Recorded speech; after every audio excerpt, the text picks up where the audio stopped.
大家好，欢迎来到听书学史。在你开始观看这个视频之前，先问问自己，是不是因为愤怒和烦恼而白白浪费了宝贵的时光？是不是总是太过在意别人的眼光？是不是真的全心全意去做那些你应该去做的事情？时间、精力、机会，这些都是我们生命中仅有的一次的宝贵财富。你是否充分有效地利用了它们？还是不停地和那些愚蠢之辈无谓的争吵，将它们挥霍在只会带来负面结果的路上？今天我想要和大家分享一本名叫《即使生气也不要和笨蛋争斗》的书籍。在《孙子兵法》中，有一句最为著名的话：“百战百胜，非善之善也；不战而屈人之兵，善之善者也。”这段话告诉我们，真正的胜利并非在于百战百胜，而是在于不战而使对方屈服，这才是高明的战略。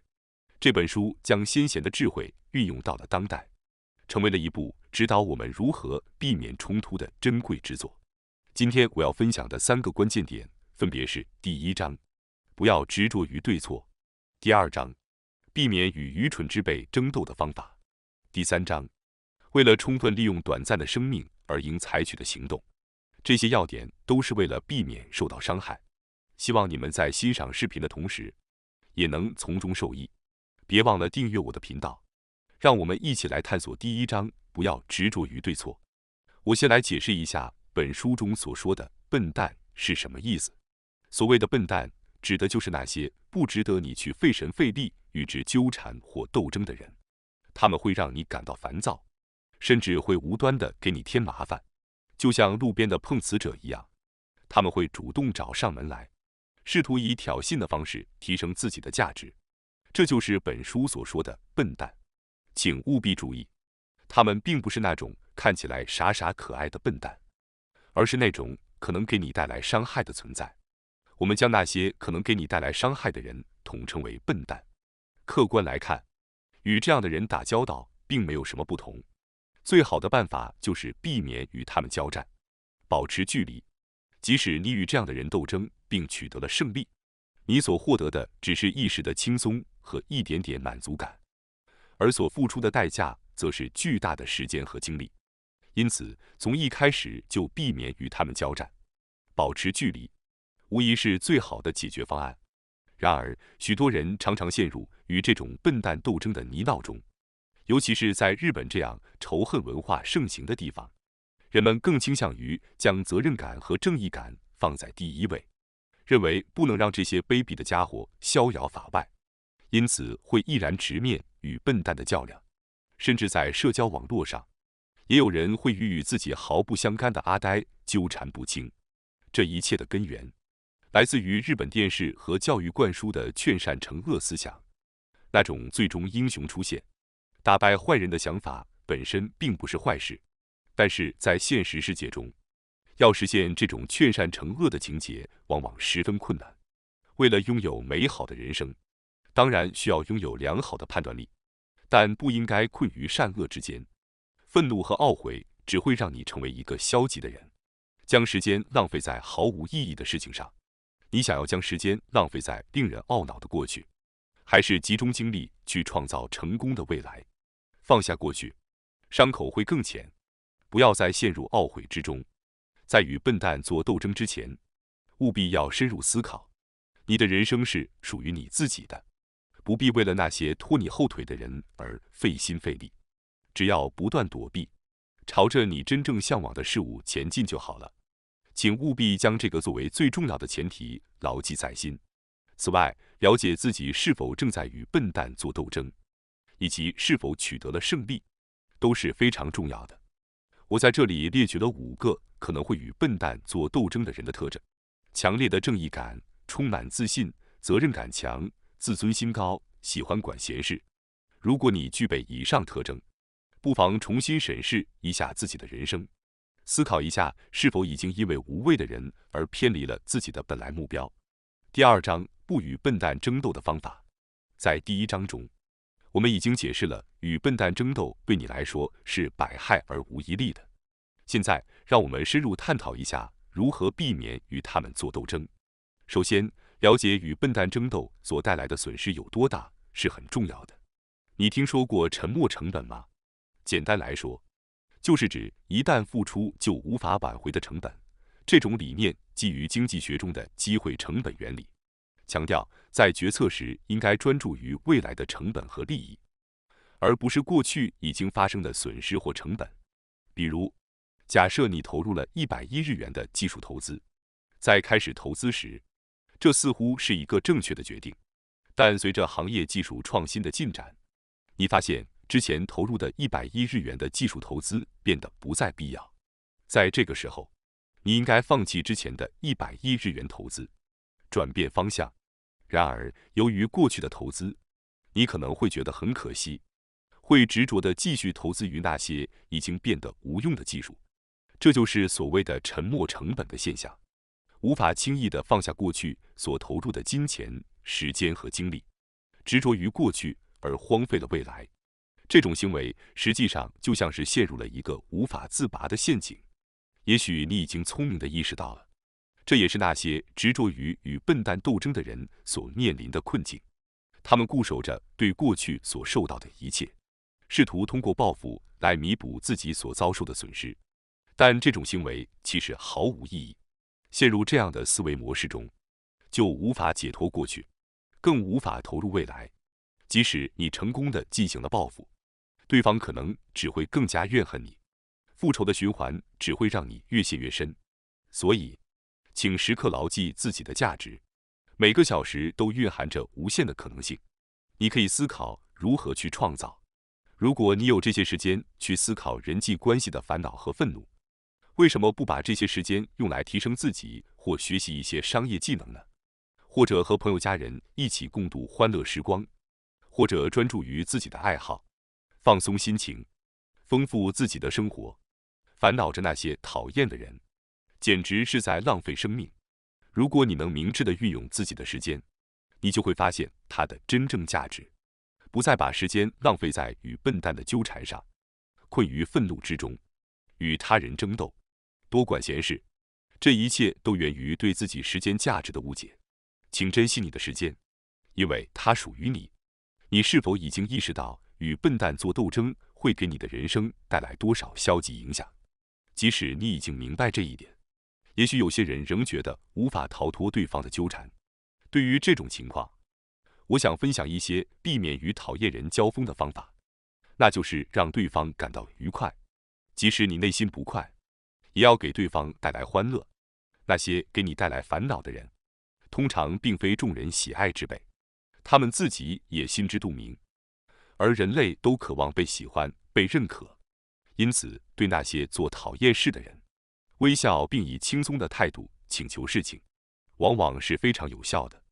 那些经常做讨厌事的人，往往因为很少被别人依赖，所以当你展现出自己的行动时，他们可能会感到惊讶，并开始对你产生好感，不再给你添麻烦。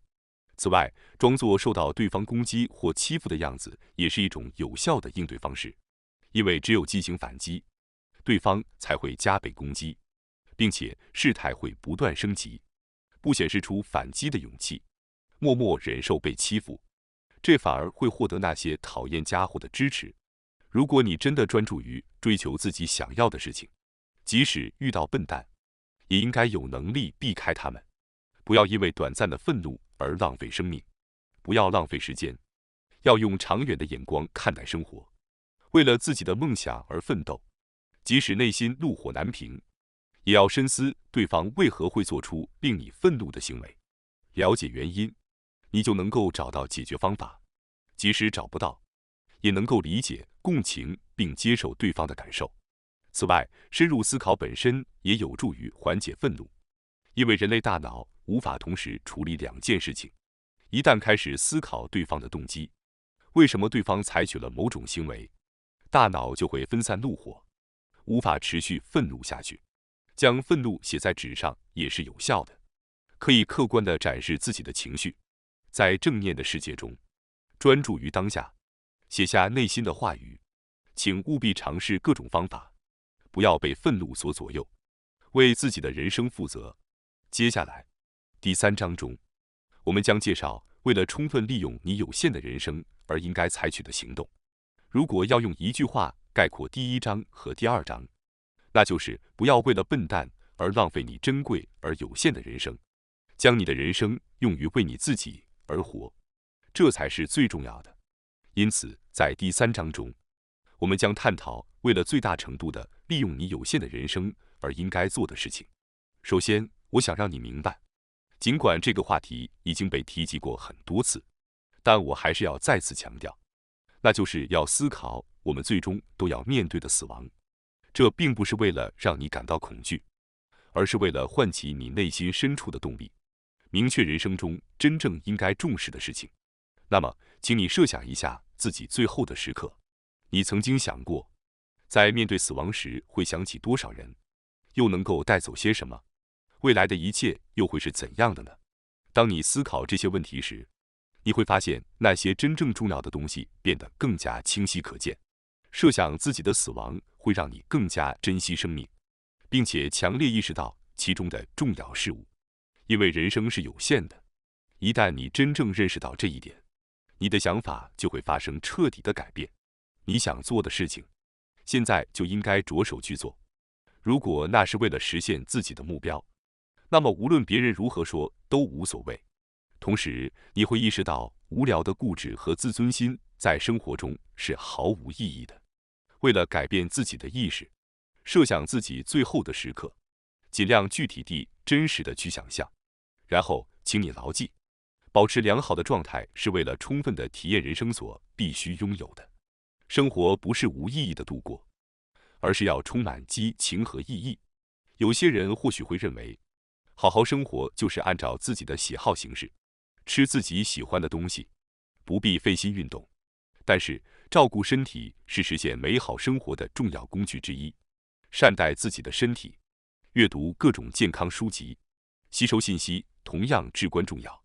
如果你感觉没有那么多时间，至少每天花15分钟运动，多吃蔬菜，注意不要吃得太多，喝得太多，这些都是常识，但确实至关重要。稍微改变一下行为习惯，就可以改变生活的质量。人生就是一系列行动的积累，为了达到最佳状态，对日常生活中的细节也要格外重视。此外，还要思考为了什么而追求最佳状态，在人生中找到自己的目标，尽早明确这一点，对自己和自己真正想要做的事情进行深入思考和聚焦。为了照顾好自己的身体，或许对那些觉得自己无所事事的人来说，这句话听起来有些迷茫。对于这样的人，我想要推荐的是全心全意地专注于眼前的事情。其实，并不是每个人都能找到自己想要做的事情。能够明确自己想要的事情的人，应该全力以赴去实现。而对于那些还在寻找的人来说，就应该尽全力地完成眼前的任务。当你找到自己想要做的事情时，一定要有足够的精力、身体和金钱来全力以赴，这是非常重要的。没有什么是绝对必须做的，即使你还没有找到内心深处的梦想，但当你环顾四周时，你会发现许多人都在不断寻找自己的梦想，并取得了成就。你是否应该继续下去？在目前的工作和位置上，是否应该坚持？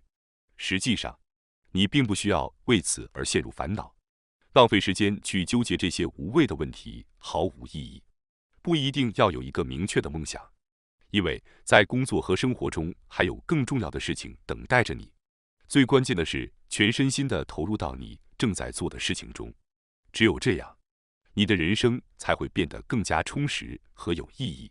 全身心地投入到工作中，你会发现一切都变得不同了。比起寻找动力，更重要的是沉浸其中。正如之前所说，人类大脑并不擅长同时处理多项任务。全身心地专注于眼前的事情，你就不会感到无所事事了。事实上，你会发现以前你并没有意识到的事情，其实是你喜欢的。专注于眼前的事情，而不是追求所谓的梦想。这可能看起来很平淡，但一定要记住这一点，你的方向会渐渐清晰起来，指引你走向更加充实、更加有意义的人生。那么，总结一下，在第1章中，我们强调了不要陷入善恶之争中，因为与愚蠢的人争论只会浪费时间，而取得的满足感也是短暂的。在第2章中，我们解释了不与愚蠢的人争斗的方法，即使心情不愉快，也要善待他人，让彼此的心情都愉悦起来。在第3章中，我们探讨了为了过上更有意义的生活，我们需要明确人生的目标，并且不要将自己的时间浪费在无谓的事情上。愿我们每个人都能活出自己想要的精彩人生。随着岁月的增长，我们逐渐发现，寻找心之所向变得越来越难。我们可能会陷入对生命意义的迷失中，不知道自己存在的目的是什么。曾经为了公司不懈奋斗，却突然被裁员，无所适从；曾为了孩子全力以赴，但孩子长大后独立了，却发现自己在人生的旅途上迷失了方向。这样的人或许不在少数。当我们失去了人生的方向时，那种失落感是何其沉重的。此时，我们可能会像迷失方向的航船一样，更加焦虑不安，不知所措。然而，正是因为有了这种迷茫，才更加需要我们去探寻真正想要的东西。我希望你能认识到，寻找内心向往，并不是在浪费时间和精力，而是为了解脱内心的枷锁，勇敢探索你内心的渴望，尝试涉足各种可能性。但千万不要让自己在探索的过程中只是掠过表面。无论是学习还是工作，都要全心全意地投入其中。没有人的生活是让所有人都羡慕的，即使拥有财富，也未必能够带来幸福。有些人一生下来就备受瞩目，却无法过上他们真正想要的生活。有些人沉迷于自己喜欢的事情，却因此导致家庭破裂，陷入孤独的深渊。世界上存在着各种各样的人生，没有人能够拥有一切。正是因为生活中的起起伏伏，才让我们感受到了乐趣和挑战。请尽情珍惜这唯一一次的有限人生，按照自己的计划去生活。尽管人生中会遇到许多不如意的事情，但如果你努力生活，你会发现比预期更多的美好事物。全心投入到眼前的事情中，也许会带来一些新的转机。你可能会发现，原来自己认为不喜欢或不擅长的事情，实际上是自己深爱的。不去行动是没有意义的，浪费时间在犹豫不决中更是可惜至极。眼前的一切都是我们决策的结果。与其努力寻找自己想要做的事情，不如全力投入眼前的事情，这才是更好的生活方式。这本书正是直面人生的真实，真正的生活智慧。人生就像是上天赐予我们的宝物，请不要用无聊的争斗、虚荣和自尊心来浪费这个宝贵的人生。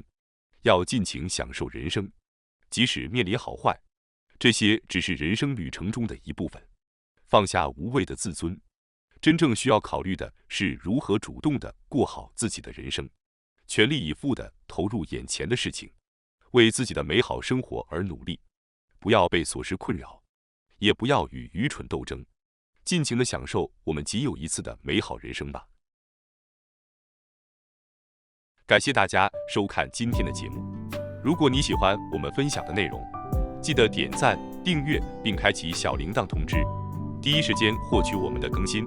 在下次的节目中，我们将继续为大家分享更多有益的书籍。再次感谢大家的支持，我们下期再见。